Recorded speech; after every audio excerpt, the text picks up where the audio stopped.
आज की कहानी है क्यों सुभाष को याद कर बिलक पड़ी थी मीनाक्षी। सुभाष की कंजूसी की आदत के चलते पत्नी मीनाक्षी ही नहीं बल्कि रिश्तेदार भी नाराज रहते। लेकिन उनकी आंख बंद होते ही मायके ससुराल के लोग उनके घर की परिक्रमा करने लगे और तब मीनाक्षी सुभाष को याद कर बिलक पड़ी थी। सुभाष जी की आत्मा की शांति के लिए आयोजित श्रद्धांजलि समारोह में शास्त्री जी का प्रवचन वहां बैठे सभी लोग ध्यान से सुन रहे थे।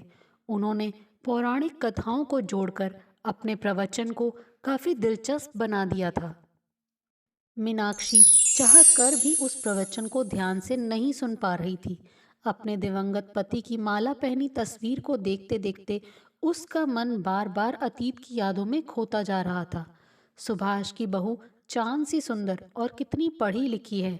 इस सिर फिरे की तो सचमुच लॉटरी निकली है। लोगों के मुंह से निकली इस तरह की बातें मीनाक्षी के कानों में 32 साल पहले शादी के पंडाल में ही पड़ने लगी थी। लोग सुभाष को सरफिरा क्यों बता रहे थे, इसका कारण मीनाक्षी की समझ में जल्दी ही आ गया था। बढ़िया पहनने और चटपटा खाने के अलावा उसके आराम पसंद पति को किसी अन्य बात में कोई दिलचस्पी नहीं थी। ना तरक्की करके आगे बढ़ने की चाह, ना कोई सपना, ना कोई महत्वाकांक्षा। हाँ, अपने अच्छे नैन नक्श व प्रभावशाली कदकाठी का घमंड होने के साथ साथ उसमें पति होने की अकड़ जरूर बहुत ज्यादा थी। वे अपनी नाक पर मक्खी नहीं बैठने देते थे। क्या मजाल जो घर में कोई काम उनकी मर्जी के खिलाफ हो जाए। कलेश और झगड़ा करके किसी की भी नाक में दम कर देना उनके बाएं हाथ का खेल था। शादी के वक्त तो मल्टीनेशनल कंपनी में काम करने वाली मीनाक्षी की तनख्वाह उन्हीं के बराबर थी। फिर सिर्फ वही तरक्की करती चली गई। हर 2-3 साल बाद उसका प्रमोशन हो जाता। दूसरी तरफ स्कूल मास्टर सुभाष जी को पगार में होने वाली सालाना बढ़ोतरी से ज़्यादा कुछ और नहीं चाहिए था और ना ही मिला। मेरे सामने कभी ऊंचा बोलने की कोशिश मत करना।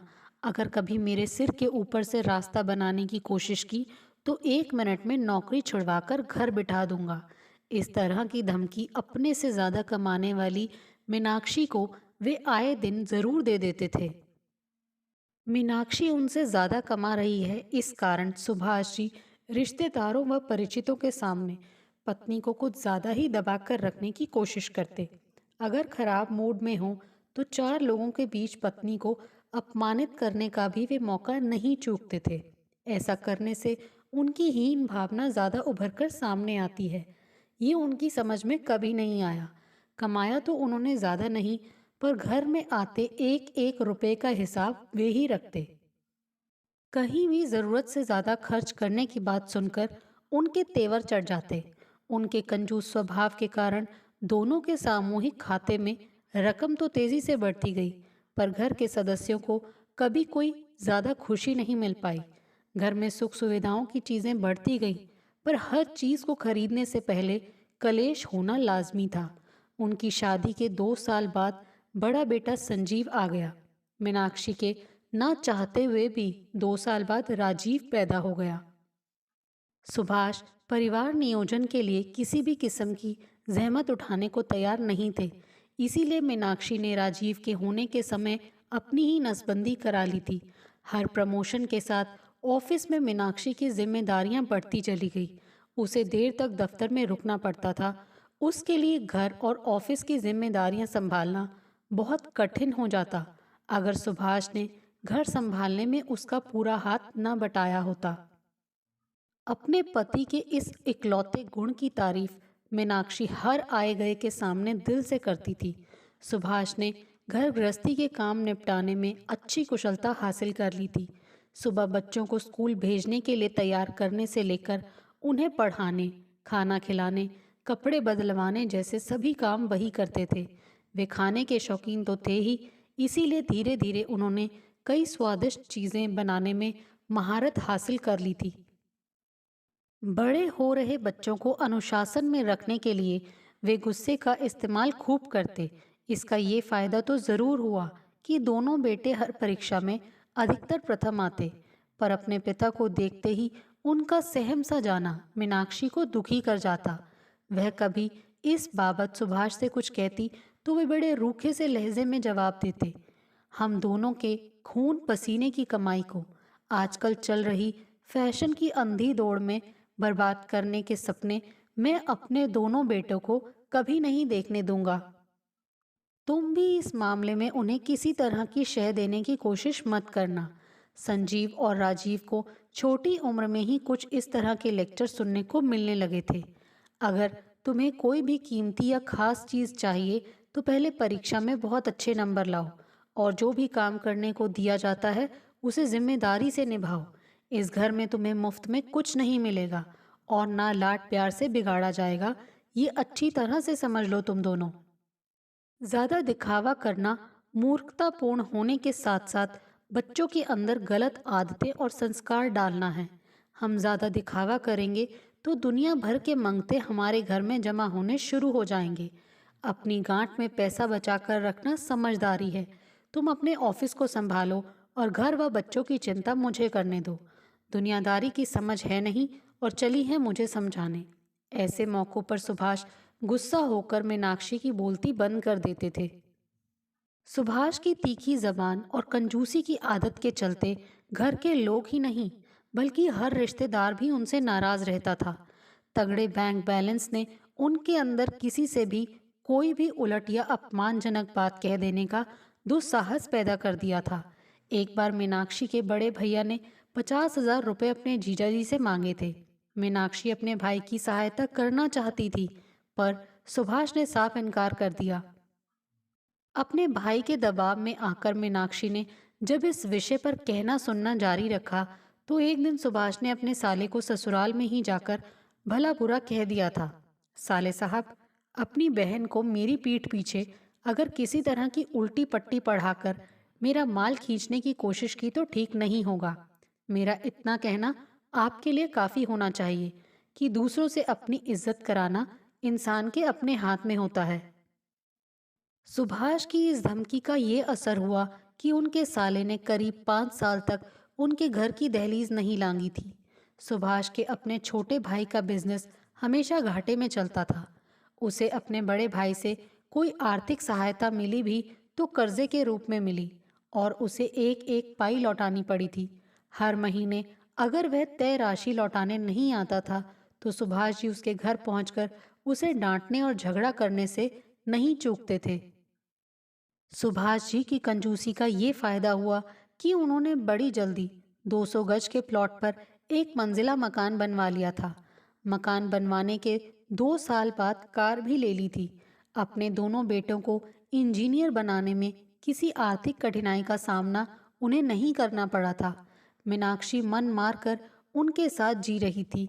उसका घूमने फिरने और लोगों से मिलने जुलने का शौक अपने पति के आलसी व तीखे स्वभाव के कारण कभी पूरा नहीं हो सका था।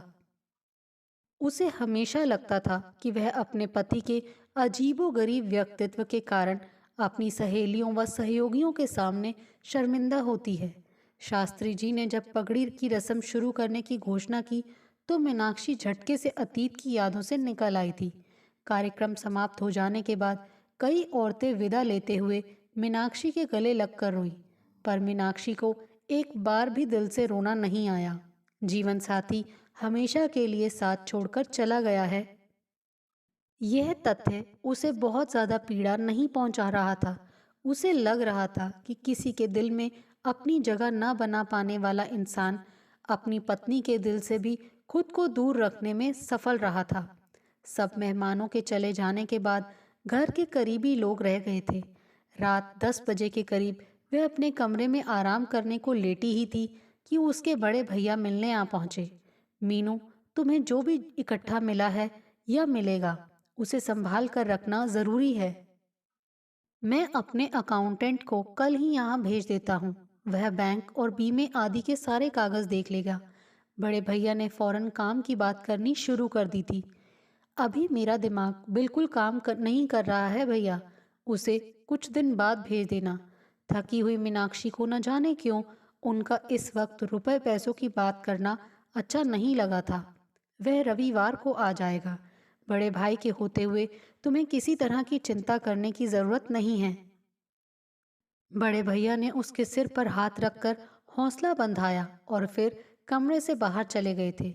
उनके जाते ही मीनाक्षी का देवर सचिन उसकी इजाज़त लेकर कमरे के अंदर आ गया। सामने पड़ी कुर्सी पर बैठने के बाद सचिन ने संजीदा लहजे में बोलना शुरू किया।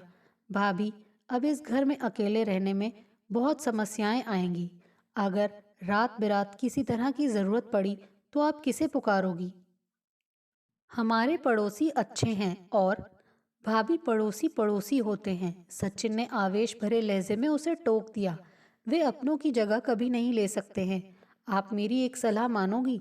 कैसी सलाह? सीमा और मैं यहाँ आपके पास आकर रहना शुरू कर देते हैं। संजीव और राजीव बाहर नौकरी कर रहे हैं और मुझे नहीं लगता कि वे कभी सेटल होने के लिए यहाँ लौटेंगे। मैं छत पर 2 कमरों का सेट अपने खर्चे से बनवा देता हूँ। हमारे यहाँ आकर साथ रहने से आपको सहारा हो जाएगा। हमारे बच्चों के स्कूल यहाँ से बहुत पास में हैं, सो यहाँ शिफ्ट करने में हमारा फ़ायदा भी है। मैं संजीव और राजीव से सलाह करके तुम्हें जवाब देती हूँ।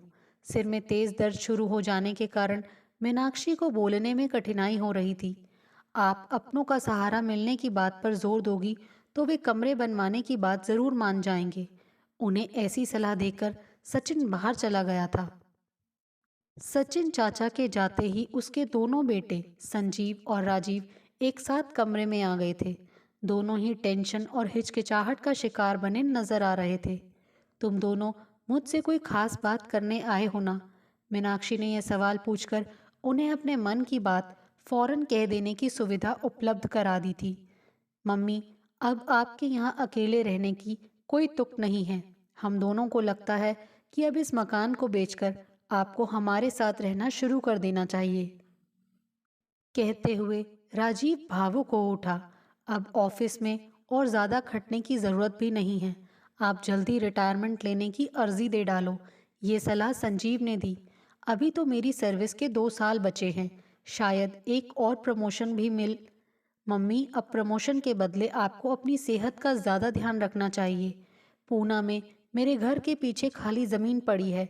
उसकी देखभाल कर आप अपना बागबानी का शौक पूरा करो और अपना ब्लड प्रेशर भी ठीक रखो।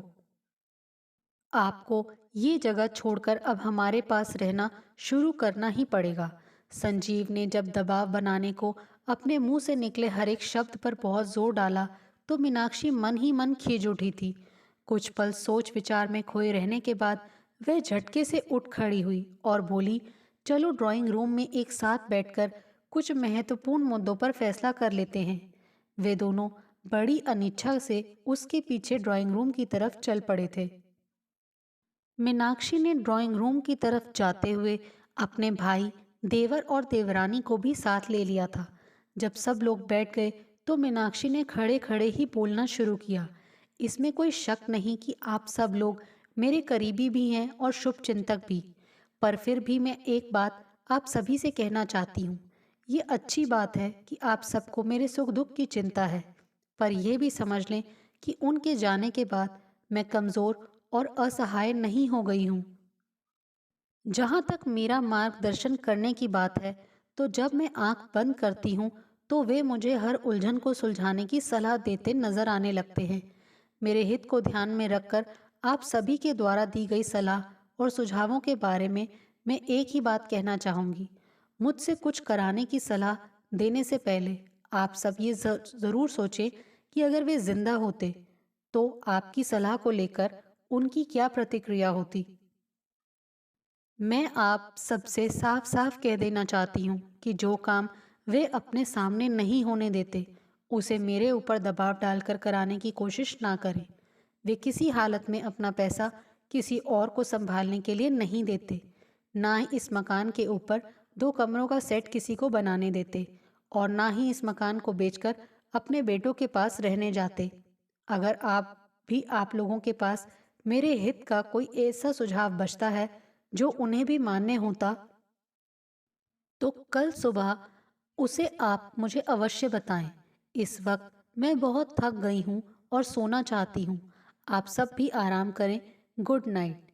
एक नज़र उन सभी करीबी लोगों के नाराज चेहरों पर डालकर मीनाक्षी अपने कमरे की तरफ चल पड़ी थी। अपने दिवंगत पति के बारे में इस वक्त वह नए ढंग से सोच रही थी। उसे वे बहुत ज्यादा याद आ रहे थे। मीनाक्षी के जहन में एक चित्र जो बार बार उभर रहा था, वह खेतों में लगाए गए स्केयर क्रो का था। उस डरावनी सी शक्ल और बिना शरीर वाले पुतले को हवा से हिलता डुलता देखकर पक्षी खेत की फसल को नुकसान नहीं पहुंचा पाते हैं। कमरे में पहुंचने के बाद अपने स्केयर क्रो को याद कर वह पहली बार बिलक बिलक कर रो पड़ी थी। दोस्तों, आपको हमारी ये कहानी कैसे लगी? प्लीज़ कमेंट्स करके बताइए। Thanks for watching this video.